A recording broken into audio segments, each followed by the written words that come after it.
계신 우리 모든 성도님들, 또 영상으로 각처에서 가정에서 함께 예배하는 모든 성도님들에게 하나님의 은혜와 축복이 가득한 시간 되시기를 주님의 이름으로 축원합니다. 우리 서로 인사하겠습니다. 모든 것이 하나님의 은혜입니다.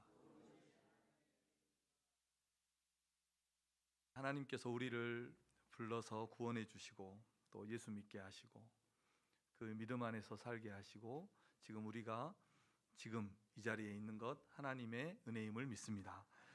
그리고 앞으로도 우리 하나님께서 우리를 선한 길로 인도해 주시고 함께 하시고 주님의 귀한 사람으로, 축복의 사람으로 우리를 사용하여 주실 줄로 믿습니다. 한 사람이 예수 신앙, 기독교의 신앙을 받아들이고 그 가족이 다 구원함을 받고 또 믿음의 사람으로, 하나님의 사람으로, 일꾼으로 이렇게 쓰임 받는 것은 크나큰 축복인 것입니다. 본문에 나오는 이 고넬료는 신약 성경에서 사도행전이 증거하기를 이방인 중에서 최초로 예수님을 믿고 영접하고 그 가족까지 구원을 얻은 그런 개종한 인물로 소개하고 있습니다. 그 자신뿐만 아니라 그의 가족들, 또 친척들, 그리고 가까운 사람들까지 다 복음을 듣게 하고 구원을 얻게 한 그런 사람이 고넬료였습니다. 그는 아마도 추측하기를 고넬료, 코르넬리우스 혹은 이 코르넬리아 가문, 로마의 아주 저명한 그런 가문에 속했을 수도 있다, 이렇게 추측하고, 오늘 본문에 보면 그는 백부장이었다, 로마 군대에, 이탈리아 군대의 백부장이었다, 이렇게 소개하고 있습니다. 그때 백부장은 100명의 군사를 거느리는 로마 부대의 지휘관이었습니다. 그래서 상당히 어떤 직업도 높은 직업의 어떤 귀한 그런 직업이었고, 또 높은 보수를 받았고, 정상적으로 근무하면 그때는 수명이 아주 짧았기 때문에 한 20년 정도 이렇게 근무했고, 그 후로도 은퇴하고 나서도 군대에 계속 있을 수 있었습니다. 그리고 은퇴할 때는 큰 보너스를 받았다고 합니다. 그리고 시민으로 돌아가도 매우 영향력 있는 그런 지도층의 그런 인물로 시민이 되었다고 합니다. 그때는 로마 시민권만 가지고 있어도 대단한 위세가 있는 그런 시대였기 때문에, 그 중에서도 고넬료는 로마의 군대의 지휘관이었기 때문에 매우 유력한 그런 사람이었습니다. 그런데 그런 고넬료가 자기들이 지배하고 있는 나라의 유다라는 그 작은 나라의 그 신을 받아들이고 그 신을 섬겼다는 것입니다. 그때 로마는 황제를 신으로 섬기고 또 신화에 나오는 많은 신들이 있지 않습니까? 그런 신들을 섬기는 그런 때였습니다. 천계의 왕인 주피터가 있었고, 그의 부인이었던 유노, 가정의 보호자로 불립니다. 이런 신들, 또 바다와 해양의 신이었던 넵투누스, 사랑의 신 베누스, 전쟁의 신 마르스, 예술과 음악과 지식의 신 아폴로, 지혜와 전략의 신 미누르바, 이런 많은 신들이 있었습니다. 그런데 이렇게 다신을 섬겼던 그들이 유일신이었던 이 고넬료가 유일신앙을 강조하는 이 구약의 하나님 여호와 신앙을 이제 받아들이고 그를 섬겼다는 것입니다. 헬라인들이 그때 당시에 그토록 지혜를 추구했죠. 그래서 십자가는 미련한 것이라 이렇게 치부를 했는데, 그렇게 지혜를 추구하던 그 헬라인들이었지만 정말 지혜가 있는 사람이라면 이것들이 그냥 신화에 지나지 않는다는 것을 알죠. 머리는 사람이고 하체는 짐승이고 이런 신들이 다반사였거든요. 그래서 정말 지혜가 있었다면 이런 것들이 신화일 뿐이라는 것을 아마 사람들이 알았을 것입니다. 또 고넬료가 100명의 군대를 거느리는 지휘관이었다면 그는 밤낮 없이 그 병사들을 이렇게 돌아보는 이런 바쁜 사람이었을 겁니다. 그런데 유대인도 율법에 따라서 이 당시에 시간에 맞춰서 기도하고 또 하나님의 말씀을 따라서 구제하고 이렇게 신앙생활 하기가 참 어려웠을 건데, 이방인이었으면서도 구약의 율법을 따라서 항상 기도에 힘쓰고 백성을 많이 구제하는 이런 경건한 삶을 살았다는 것입니다. 자, 어떻게 이런 일이 가능했을까? 그것은 그의 신앙이, 하나님을 향한 그의 신앙이 진실하고 또 경건했기 때문에 그렇다라고 말할 수 있습니다. 하나님은 경건한 자에게 은혜를 베푸시고 복을 내려주시는 것입니다. 자, 오늘 2절 말씀을 우리 함께 읽어보겠습니다. 시작. 그가 경건하여 온 집안과 더불어 하나님을 경외하며 백성을 많이 구제하고 하나님께 항상 기도하더니. 아멘. 자, 고넬료의 경건한 신앙의 삶을 통해서 우리의 경건 생활을 한번 돌아보고 또 교훈을 얻는 그런 시간이 되기를 바랍니다. 경건이라고 이렇게 말을 했는데, 경건이라는 말은 경건하다 혹은 충실하다 이렇게 번역할 수 있는 그런 단어입니다. 그래서 전통적으로 라틴어의 용법에서 이 경건은 신이나 국가에 충성하는 것, 헌신하는 것, 이것을 경건이라 이렇게 말했고, 부모나 친척이나 가까운 이런 사람들에게는 존중과 사랑 또 책임을 다하는 것을 경건이라 이렇게 표현을 했습니다. 그래서 가장 엄격한 의미에서 경건이라는 것은 아들이 아버지에 대한 존중과 사랑을 표현할 때 이 경건이라 이렇게 말씀을 할 수 있습니다. 기독교에서 경건은 참 어려운 단어입니다. 어려운 단어지만 가장 쉽게 혹은 가장 경건을 잘 표현하는 것은 하나님을 사랑하는 것, 하나님을 사랑하는 것을 경건이라 이렇게 말씀을 또 이해하면 가장 좀 맞는 그런 답이지 않을까 싶습니다. 오늘 우리가 첫 번째로 고넬료가 어떻게 해서 이렇게 경건한 자가 되었을까? 그것은 하나님을 믿고 하나님을 그 신앙을 받아들이고 영접했기 때문입니다. 하나님을 영접했기 때문이라는 겁니다. 믿음은 우리 인생을 변화시키는 것입니다. 고넬료가 이렇게 하나님을 사랑하게 경건하게 행한 것은 그가 하나님을 믿었기 때문이라는 것입니다. 신앙을 받아들이고 하나님을 받아들이고 영접했기 때문입니다. 그래서 그 당시의 로마는 세계의 모든 길이 로마로 통한다는 그 시대입니다. 팍스 로마나 시대여서 로마의 그 위세가 정말 대단하던 시대에, 그것도 로마 부대의 지휘관으로서 피지배국의 가장 작은 나라일 겁니다. 유다는요. 그 피지배국의 종교를 받아들이고 하나님을 섬겼다는 것입니다. 그는 하나님을 유일하신 하나님으로 받아들인 거예요. 구약 성경이 증거하는 대로 그분이 천지를 창조한 하나님으로, 다시 말하면 고넬료 자신을 지으신 그 하나님으로 믿고 받아들인 겁니다. 그래서 지금까지 자신이 섬겼던 그 신화에 나오던 신들, 황제를 신으로 섬겼던 그 로마의 그 우상을 버려버리고 하나님을 섬기는 자가 되었다는 것입니다. 마치 아브라함이 하나님의 부르심을 받았을 때 자기의 본토 친척 아버지의 집을 떠나서 하나님이 지시하는 곳으로 갔던 것처럼, 고넬료는 이방인으로서 가장 먼저 여호와 신앙을 받아들이고 믿음을 받아들이고 개종한 그런 하나님의 사람이 된 것입니다. 우리가 진정으로 하나님을 믿고 하나님을 영접하면 인생의 주인이 바뀌는 것입니다. 이제까지 우리가 신으로 알고 살았던 것, 절대적인 것으로 알고 살았던 것을 다 버려버리고 오직 하나님만을 섬기게 되는 것입니다. 예수님을 믿고 구원받은 인생은 완전히 바뀌는 것입니다. 완전히 바뀝니다. 삶의 이유, 삶의 목적도 바뀌고 생각도 삶도 변화되는 것입니다. 신앙생활은 주인이 바뀌는 것입니다. 신이 바뀌는 거예요. 신이. 지금까지는 신을 믿지 않았어요. 그리고 자기가 자기 인생의 주인이었어요. 세상을 따라서, 마귀를 따라서, 사단을 따라서 살았어요. 그런데 그 주인이 바뀌는 것입니다. 이것이 신앙생활입니다. 주인이 바뀌니까 인생이 완전히 송두리째 바뀌는 겁니다.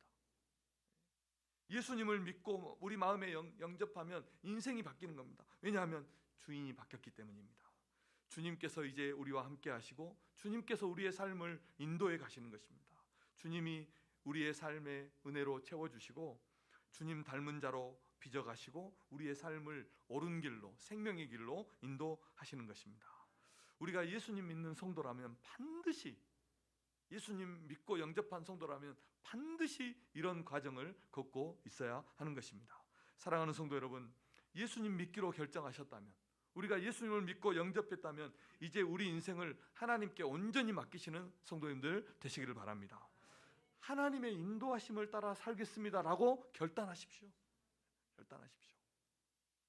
두 마음을 품지 말고 한 마음을 품어서 하나님의 인도하심을 따라 성령께서 주시는 마음과 인도하심을 따라서 살아가시는 성도님들 되시기를 바랍니다. 뒤를 돌아보지 마십시오. 한 발은 교회에 넣고 한 발은 세상에 두고 그렇게 살지 마십시오. 그러면 신앙생활이 제대로 되지 않습니다. 우리가 인생을 걸어가지만 잘못된 길로 걸어가고 세상을 향해서 육신을 따라서 내 뜻대로 살아가면 고생합니다. 돌아오는 길은 험난합니다. 언제까지 우리에게 믿음의 기회, 충성의 기회가 주어질 것이라고 생각해서는 안 됩니다. 하나님의 때, 하나님께서 기회 주셨을 때, 하나님이 주신 이 선한 때를 잘 활용해서 주님을 위해서 주님을 예배하면서 살아가야 됩니다. 주님을 믿기로 결단했다면 이제 그분이 우리에게 말씀하시는 대로, 우리를 인도하시는 대로 경건하게 하나님을 사랑하면서 그렇게 살아가시는 우리 성도님들 되시기를 주님의 이름으로 축원합니다. 신앙생활은 주님과 결혼한 것과 같은 것입니다. 성경은 우리와 하나님과의 관계를 신랑과 신부, 남편과 아내로 많이 비유했습니다. 물론 아버지와 자녀로도 비유를 했지만, 그래서 신앙생활은 주님과 결혼한 것과 같습니다. 부부가 결혼하고 나서 첫사랑 자꾸 생각한다 생각해보세요. 한두 번은 생각날 수 있겠지만, 그리고 싸울 때마다 다른 이성을 생각하면 되겠습니까? 안 되겠습니까? 안 되는 겁니다. 주님만 사랑하고 주님만 섬기고 주님만 따라가야 할 줄로 믿습니다. 그래야 신앙생활이 됩니다. 부부생활이 되는 겁니다. 사단과 마귀가 가장 싫어하는 것이 있어요. 그게 무엇이냐면 우리가 신앙생활 잘하는 것. 사단과 마귀가 싫어하는 겁니다. 가장 싫어하는 것입니다. 그래서 우리가 믿음으로 살려고 하면 정말 시험이 많이 오는 겁니다. 유혹이 많이 옵니다. 아니, 교회 안 다닐 때는 멀쩡하던 가족이 가장 큰 시험거리가 되는 겁니다. 괜히 주일에 예배에 나오려고 하면 시비를 걸어요. 그래서 예배를 방해하고 때로는 타협을 제안해요. 타협. 꽃 피면 꽃 구경 가고 단풍 들면 단풍 구경 가고, 무슨 축제는 그리도 많은지 지역마다 축제가 너무너무 많아요. 이 모든 것들이 우리의 신앙을 약하게 만들고 우리의 신앙을 무너뜨리는 것입니다. 그 유혹하는 것임을 우리가 알아야 됩니다. 자, 우리 모든 성도님들은 이런 모든 시험을 이겨내고 주님 사랑하고 주님 섬기는 일에 더욱 힘쓰는 성도님들 되시기를 주님의 이름으로 축원합니다. 두 번째로는 이 고넬료가 어떻게 이렇게 경건한 사람이 될 수 있었을까? 그것은 경건 생활의 비밀이 있습니다. 경건 생활은 우리의 삶과 우리의 신앙의 능력이 되는 것입니다. 너무나 단순하게도 고넬료가 이렇게 축복의 사람이 되고 경건한 사람이 되었던 것은 경건 생활의 비결이 있는 것입니다. 그가 하나님을 더 사랑하게 된 그런 이유는, 경건하게 된 이유는 하나님을 예배하고 하나님의 말씀을 지켜 행하고 하나님의 말씀 따라서 살아갔던, 하나님이 기뻐하시는 삶을 살았기 때문입니다. 사랑은 행동하는 것입니다. 우리가 사랑하는 사람을 보면 섬기고 베풀고 주면서 어떻게 해요? 더 관심을 갖게 되고 더 사랑하게 됩니다. 주면서 더 사랑하는 거예요. 움직이는 물체는 계속 움직이려고 하고, 정지해 있는 물체는 계속 멈춰 있으려고 하는 겁니다. 이것을 관성의 법칙이라고 하죠. 신앙생활에도 이런 관성의 법칙이 있는 것입니다. 처음에는 하지 않던 것을 하려고 하니까 얼마나 힘이 들겠어요? 힘이 듭니다. 그런데 계속해서 훈련과 습관을 쌓으면 할 수 있게 됩니다. 별것 없는 것입니다. 여러분, 주일 예배도 얼마나, 처음에 주일 예배 안 드리다가 주일 예배 드리려고 하면 얼마나 힘이 듭니까? 처음에는. 그런데 그것도요, 계속 하다 보면 할 수 있게 됩니다. 그리고 나중에는 나오는 게 더 편합니다. 안 나오고 눈치 보고 목사님 또 전화 올까 이런 생각하는 것보다 나오는 게 더 편한 거예요. 그리고 경건의 훈련을 계속 쌓다 보면 그 경건에서 나오는 유익이 있는 겁니다. 우리가 드라마를 볼 때 어떻게 합니까? 사람들이 드라마를 한번 보기 시작하면 그것을 끝까지 보려고 해요. 그래서 드라마를 만들 때 그 만드는 사람들이 그 초반에 물량을 많이 투입하고 광고를 하고 사람이 어떻게든 볼 수 있도록 합니다. 한두 번 보면 계속해서 보게 되기 때문입니다. 우리가 운동을 하더라도 꾸준히 운동을 하면 어떻게 됩니까? 꾸준히 운동을 하다가 며칠만 쉬어도 다시 일어나서 운동하기가 대단히 힘이 든 거예요. 이게 이 관성의 법칙 때문인 것입니다. 아무리 믿음이 좋은 사람도 한 달만 교회 안 나오고 예배 안 들으면 안 믿는 사람하고 똑같이 되는 거예요. 내가 믿는 사람인지 안 믿는 사람인지 자신도 헷갈리는 거예요.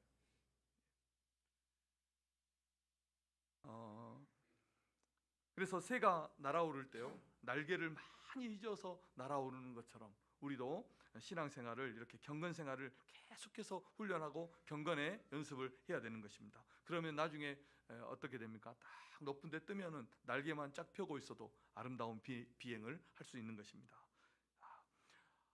제가 이렇게 보니까 우리 성도들의 신앙이라는 것이 그렇게 큰 차이가 없는 것 같아요. 대단히 내가 저 장로님, 저 권사님처럼 도저히 될 수 없을 것 같다 이렇게 생각을 해도 그렇지 않아요. 경건 생활의 차이만큼만 차이가 있는 겁니다. 제가 두 가지를 권면드리겠습니다. 신앙생활을 우리가 하잖아요. 그러면 신앙생활을 지도를 잘 받고 코치를 잘 받으면서 신앙생활을 해야 하는 것입니다. 왜 교회에 목회자가 있고 우리를 위해서 기도하고 우리를 섬기는 사람들이 있겠습니까? 그것은 우리를 신앙으로 잘 인도해 주시기 위한 것입니다. 말씀으로, 또 성경 공부로, 신방과 상담을 통해서 기도로 우리를 인도하시기 위해서 하나님께서 이런 목회자를 세워주시고 우리를 위해서 기도하고 섬기는 사람들을 세워주신 것입니다. 코치를 잘 받은 사람과 코치를 받지 않고 운동한 사람은 큰 차이가 있어요. 처음에는 비슷하거든요. 그런데 나중에는 큰 차이가 나는 것입니다. 코치를 잘 받은 사람은 자세가 달라요. 쑥쑥 성장합니다. 조금 지나면요. 그런데 코치를 제대로 받지 않으면 나중에 다시 다 뜯어 고쳐야 돼요. 그래서 코치들의 말을 들어보면 코치를 안 받고 자기의 그 운동 습관이 길들여진 사람들은 오히려 운동을 하지 않았던 것보다 못하다 이렇게 말을 해요. 처음부터 배우는 사람보다 더 늦는 경우가 많다는 거예요. 왜냐하면 그것을 다 고치고 나서 처음부터 습관을 들여야 되기 때문이다 하는 겁니다. 그래서 우리 성도님들이 신앙생활이나 삶에 코치를 잘 받는 것이 대단히 중요하다는 것을 기억하고 신앙생활을 혼자 하지 말고 코치를 잘 받으면서 지도를 잘 받으면서 신앙생활을 하시기를 바랍니다. 그러면 10년을 뛰어넘을 수 있어요. 10년을 뛰어넘어요. 신앙생활은 먼저 된 자가 나중되고 나중된 자가 먼저 되는 경우가 허다합니다. 주님의 말씀처럼. 이것이 경건생활에서 오는 비밀인 것입니다. 그리고 코치를 받았다면 계속해서 그 기본을 연습하는 겁니다. 계속해서 훈련을 받은 대로, 습관을 들인 대로 계속해서 연습하는 것입니다. 이런 유명한 말이 있죠. 하루를 쉬면 내가 알고, 이틀을 쉬면 단원들이 알고, 사흘을 쉬면 청중이 안다. 레너드 번스타인이 한 말인데 모든 유명한 사람들이 많이 인용했어요. 공부에 왕도가 없듯이 신앙생활에도 왕도가 없는 것입니다. 한 번의 기도로, 한 번의 역사로 이루어지는 것은 없는 것입니다. 쉽게 얻은 것은 쉽게 잃어버리는 것입니다. 우리가 신앙생활의 코치를 잘 받고 받은 대로 계속해서 경건의 삶을 살아가야 하는 것입니다. 실력과 능력은 반복해서 나오는 것입니다. 말씀, 기도, 예배, 섬김, 교제 계속해서 할 때 하나님의 은혜를 받고 능력을 받게 되는 것입니다. 신앙생활은 경건생활인 것입니다. 우리 옆 사람과 한번 인사하고 축복하겠습니다. 신앙생활은 경건생활입니다.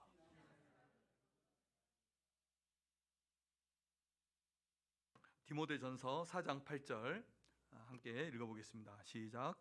육체의 연단은 약간의 유익이 있으나 경건은 범사에 유익하니 금생과 내생에 약속이 있느니라. 아멘.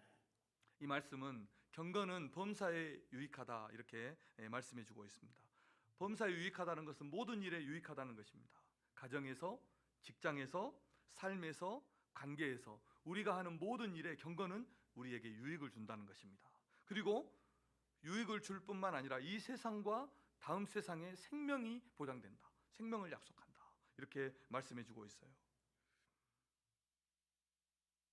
우리가 훈련을 받거나 운동을 처음 시작할 때는 얼마나 힘이 듭니까? 받을 때는 힘이 듭니다. 안 하다가 갑자기 하면 몸살 납니다. 한 이틀만 해도. 운동 안 하다가 한 4, 5개월 못했어요. 연말에서부터 못하다가 운동 시작 이틀 하니까 몸살이 나요. 몸살. 갑자기 뛰지 않다가 구보하면 숨이 턱턱 막힙니다. 10m만 뛰어도요. 그런데 며칠만 뛰다 보면 몸이 적응합니다.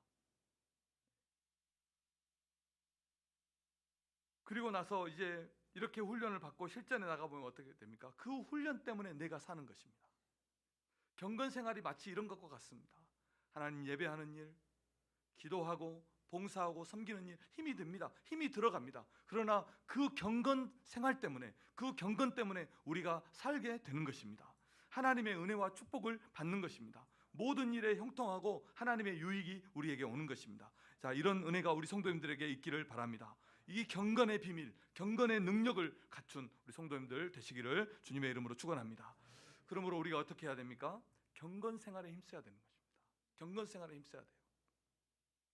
고넬료가 했던 것처럼 하나님을 경외하고 백성들을 구제하고 기도에 항상 힘쓰는 경건의 삶을 우리가 살아야 되는 것입니다.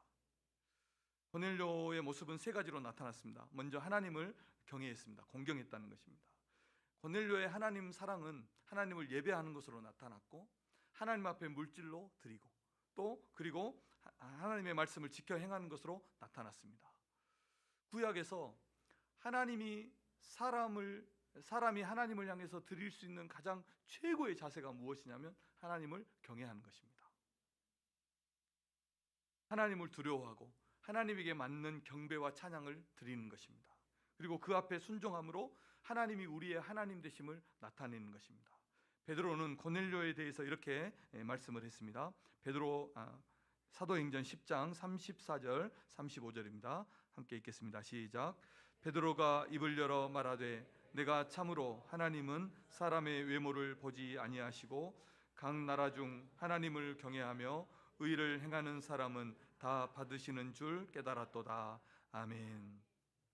우리 인생의 본분은 하나님을 경외하는 것이고 하나님의 말씀을 지켜 행하는 것입니다. 우리 성도님들이 모든 가족과 함께 하나님을 함께 경배하고 예배하고 그리고 물질로 몸으로 하나님을 섬기시는 우리 성도님들 되시기를 바랍니다. 하나님을 섬기는 일에는 뒤에 서지 마십시오. 가장 앞에 서서 가장 먼저 그렇게 하나님을 섬기시고 하나님을 공경하고 하나님을 경외하는 우리 성도님들 되시기를 바랍니다. 이것이 경건입니다. 그리고 고넬료는 백성을 많이 구제했다 이렇게 말씀을 하고 있습니다. 야고보서 1장 27절 말씀 함께 읽겠습니다. 시작. 하나님 아버지 앞에서 정결하고 더러움이 없는 경건은 곧 고아와 과부를 그 환난 중에 돌보고 또 자기를 지켜 새 속에 물들지 아니하는 그것이니라. 아멘. 경건의 사람은 그에게 가장 가까운 사람들에게 선한 영향력을 미칩니다. 그의 가족에게 그리고 가까운 친척에게 가까운 사람들에게 영향을 미치는 겁니다. 이게 진정한 경건입니다. 그리고 하나님에 대한 사랑은 형제와 이웃에 대한 사랑으로 나타나게 되어 있습니다. 자, 우리 성도님들은 받는 것보다 주는 것이 더 복되다는 사실을 기억하고 받는 자가 아니라 주는 성도들이 되시기를, 베푸는 성도들이 되시기를 바랍니다. 형제와 이웃의 어려움을 돌아볼 줄 아는 크리스천이 돼야 되죠. 나누어주고 베푸는 풍성한 삶을 살아가시는 우리 성도님들 되시기를 주님의 이름으로 축복합니다. 그리고 세 번째로 고넬료는 항상 기도했습니다. 경건생활은 하나님을 향해서는 예배와 말씀과 기도로 나타나고 형제와 사람과 이웃들에 대해서는 사랑과 섬김과 구제로 나타나는 것입니다. 무엇이 더 중요하고 무엇이 덜 중요한 것은 없지만 기도는 그 중에서 빼놓을 수 없는 것입니다. 빠뜨릴 수 없는 것입니다. 기도 없는 경건생활은 성립할 수가 없는 것입니다. 고넬료는 항상 하나님께 기도했습니다. 그리고 그의 기도와 구제는 하나님께 올라갔고 하나님은 그의 기도를 기억하신 바 되었다. 오늘 이렇게 말씀합니다. 기도는 하나님을 가까이 하는 것입니다. 아니, 하나님이 우리에게 가까이 오시는 것입니다. 그리고 우리의 기도는 하나님께 올라가는 것입니다. 하나님은 우리의 기도를 기억하시고 우리의 기도를 응답하시는 것입니다. 오늘 3절을 보면 이렇게 말씀했어요. 하루는 제 9시쯤 되어 환상 중에 밝히 봄에 이렇게 말씀했습니다. 고넬료는 유대인들이 하루에 3번씩 시간을 정해놓고 기도했던 것처럼 그렇게 하나님 앞에 기도했습니다. 그리고 그 기도 시간에 하나님의 응답을 받고 그의 가정에 구원이 임하고 그의 친척들과 그의 가까운 사람들에게 구원이 임하는 이런 은총을 받은 것입니다. 우리 성도님들에게도 이런 은혜가 성도님들에게 또 가정에 임하시기를 주님의 이름으로 축원합니다. 말씀의 결론입니다. 하나님은 경건한 자의 기도를 들으시고 그에게 또 그의 가정에 복을 내려주시는 것입니다. 시편 4편 3절 말씀입니다. 함께 읽겠습니다. 시작. 여호와께서 자기를 위하여 경건한 자를 택하신 줄 너희가 알지어다. 내가 그를 부를 때에 여호와께서 들으시리로다. 아멘. 경건한 자가 부르시면 하나님이 들으신다는 겁니다. 또 시편 32편 6절 말씀해 보니까 제가 읽어드리겠습니다. 이로 말미암아 모든 경건한 자는 주를 만날 기회를 얻어서 주께 기도할지라. 진실로 홍수가 범람할지라도 그에게 미치지 못하리이다. 아멘. 홍수가 범람해도 그에게 미치지 못한다는 것입니다. 정말 놀라운 일 아닙니까? 베드로후서 2장 9절입니다. 함께 읽겠습니다. 시작. 주께서 경건한 자는 시험에서 건지실 줄 아시고 불의한 자는 형벌 아래에 두어 심판 날까지 지키시며. 아멘. 시험에서 환난에서 건지신다는 것입니다. 평안할 때는 모릅니다. 평안할 때는 다 똑같습니다. 그런데 어려움이 오고 환난이 올 때 경건한 자는 그때 빛을 발하는 것입니다. 하나님이 베풀어 주시는 은혜가 다릅니다. 이겨내는 그 인내와 능력이 다른 것입니다. 경건한 자는. 시편 112편을 보면 하나님을 경외하고 그 계명을 즐거워하는 자는 그의 후손이 강성하고 복을 받는다 약속했습니다. 부와 재물이 그의 집에서 떠나지 않고 흑암 중에서 빛을 발한다고 약속했습니다. 은혜를 베풀어 주고 꾸어지는 자는 잘되고 영원히 흔들리지 않고 영원히 기억된다고 성경이 약속하고 있는 것입니다. 이런 은혜와 축복이 우리 성도님들의 삶에 있기를 주님의 이름으로 축원합니다. 세상에 살아가는 사람들이 이 땅에서의 복을 얻기 위해서, 재물을 얻기 위해서 얼마나 수고하고 땀을 흘리고 얼마나 노력합니까? 이 땅에서도 살아가기 위해서.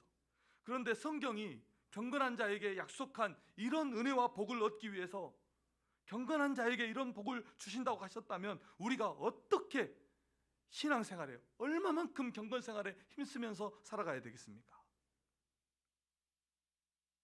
신앙생활, 이 하나님께 복받을 그런 사람은 신앙의 자세가 달라요. 예배의 자세가 다릅니다. 그냥 딱 보면 알아요. 경건의 자세가 다릅니다. 복받을 사람은요. 우리가 그 엘리베이터 공사를 하면서 그 유달 그 펌프카가 왔어요. 유달 펌프카. 우리 집사님 아드님이요 오셨어요. 왔는데 딱 내리는데 작업복 그리고 그 움직이는 그 모습을 보면서 제가 딱 알아봤어요. 아, 돈 좀 벌게 생겼네. 딱 보면 압니다. 예. 예. 일을 해도요, 딱 보면 아는 겁니다. 자, 사랑하는 성도 여러분, 이양 예수 믿는 것 제대로 믿으시길 바랍니다. 예. 믿는 것도 아니고 그렇다고 안 믿는 것도 아닌 것처럼 그렇게 신앙생활을 해서는 안 되는 겁니다. 주님께서 복을 주지 않으실 수 없도록 그렇게 주님을 예배하고 그렇게 주님께 기도하고 주님께 충성하고 헌신하는 우리 성도님들 되시기를 주님의 이름으로 축원합니다. 가족과 형제와 이웃을 사랑하고 섬겨서 우리의 기도와 우리의 구제가 우리의 경건이 하나님 앞에 올라가도록 그렇게 신앙생활 하셔서 하나님의 큰 은혜와 축복을 받는 성도님들 되시기를 주님의 이름으로 축원합니다. 기도하겠습니다.